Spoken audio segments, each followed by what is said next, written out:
In the face of unwarranted attacks, resilience becomes the silent strength of this family. This case has made international news and has targeted family members of the perpetrator now convicted, Stephan Sterns. Justice for Madeline Soto is the goal, and to not forget to keep eyes on her mom, Jen Soto. Arrest Jen Soto. Stand on that merit, the fact that he's a great guy, and not sure what happened with Stephan, but the fact that they just keep going back and rehashing the same stuff is all for sensationalism, and it's all for click. It's all for monetization. I've watched one YouTube channel, and I don't watch this stuff that often. Debbie does.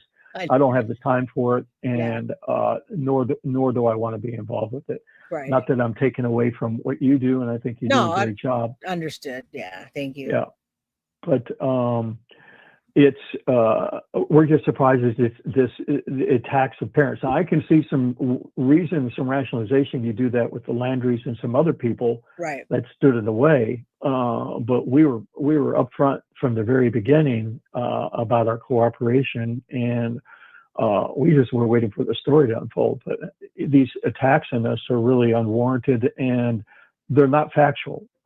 Somebody wants to take some information and twist and distort it and make it into something else. They're just trying to inflame their audience and increase their audience clicks and obviously monetize it. Yeah. Well, yeah, I mean, I'm glad to say that and show this, because I showed a really good example of that at the very beginning. It's like the context was completely taken away from anything that happened. If anybody learns anything today, I want them to know that, and stop freaking. I mean, just because a video comes out every month or two, don't attack you guys. That's crazy. Well, in the very beginning, they were hunting for anything and everything, and to dig up some of the personal challenges that Debbie and I went through earlier in life. I have no idea what purpose that served, but it does create sensationalism. And I don't think there's a person out there in this world that hasn't had similar circumstances to what Debbie and I have gone through. Not this, I mean, but certainly other life challenges. I made a big mistake in 2020 before even Stephan was born. I got up at 3:00 one morning and I thought I'd surprise Debbie, and I went outside, and she had started planting daffodils and tulips in the front yard. It was almost wintertime. I was in the red clay digging holes, and I took the rest of those tulips and daffodils and I planted them for Debbie. And when she got up, I surprised her, said, "Deb, guess what I did?" And I took her outside and showed her, and she turned to me, she said, "But I had a pattern." What's that? What do you mean you had a pattern? Well, I was putting them in a certain pattern. And I said, "Well, I'm not digging them up." This is where a husband really screwed up trying to do something good and gets slapped for it. Debbie got in her car, and she quietly got in her car, and she drove out the driveway, and she went down the street with the windows up doing a primal scream. I had screwed up her pattern. Fortunately, we moved to California before they bloomed, and Debbie said, "Well, there's going to be messed up." And I said, "Yeah, but we're not going to be here to see it." And then those are the good stories. Those are the feel good type of. You guys just made 45 years, and I apologize. I was on that bandwagon in the very beginning too. Everything that came out about you guys, oh my goodness, they're getting a divorce. A bunch of fake stuff that didn't really quite happen the way that they say. So I apologize to you and Deb for being there initially, but thank you for straightening that out. We have so much fun joking with one another, and Debbie's always my straight person, and I can't help it. She teases herself up, sets herself up, and I just got to take advantage of it. That's when I call her. That's when I tell her she has a blonde ingenuity moment, what have you. But at the end of the day, and this is really kind of advice for other parents that may face this, and I hope it never happens. But if you do, we've become much stronger, and we speak, outwardly about this. No one's holding anything within, and we talk about it, and we're still perplexed as to how this got from A to point B, and the fact that this started years ago. I mean, I saw the record that they had posted on Stephan's incarceration, and it said 2019. I said, let me see if I'm good at math. 2019, 2025, Maddie's 13. What the F? You got to be kidding me. And he makes a comment, I didn't start this. And that's the one that really has me perplexed. That kind of threw me.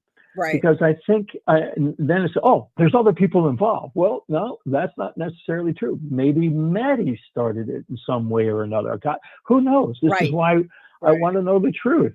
Right. But he, being an adult, should immediately step back away from this and stop this. But I don't, like I said, I don't know what's going on. It's crazy. And you didn't know anything about it either. And when he said I didn't start it, I assumed it was either Jen that gave him the okay to do whatever, or if he was maybe a little bit victim blaming, because I heard other things about him saying Maddie, would flirt with him. Jen and Maddie would both flirt with him when he got out of the shower, which you can't flirt with a little kid. You know what I'm saying? So I don't know. I don't know what he meant by that either, but I mean, I don't know if we ever will. I don't know, because Stephan's a long way from where we are, and I calculating the time, the math, and of the expenses involved, and having dogs taken care of. I mean, we could be looking at $700 to $1,000 just to go up there and spend 30 minutes with them. Have to question the sanity of that. Maybe one of us can go, but certainly not both. It's a little tough when you have this many dogs, but we just don't trust them to anybody, and I wouldn't want to put that kind of responsibility in somebody's lap. I mean, the house that we have is a big backyard. It's fenced in. Don't have to worry about them getting out, but I wouldn't want to burden anybody with our problems and our responsibility. We stand up for ourselves. Right. Understood. And yeah, you got some big girls there. Those are some big poodles. But like I said, it's something like this can either tear you apart and make you stronger, and it's made us stronger. We renewed our vows at our 20 years ago, and we care deeply about each other, and we're not attacking each other. We're very supportive of each other, and we both, God, it's hard to believe, but we're both in total agreement about the situation with Stephan. There's no disagreement about any of this. Because it can rip, usually statistic wise, it usually does rip parents apart, spouses apart. Yeah. So statistics really would, if let's say Deb was like, hey, you're being hard on our son, and then you're like, well, screw that, So I'm glad you guys are on the same page about where you are with this, and how you've grown into this. A lot of things have changed.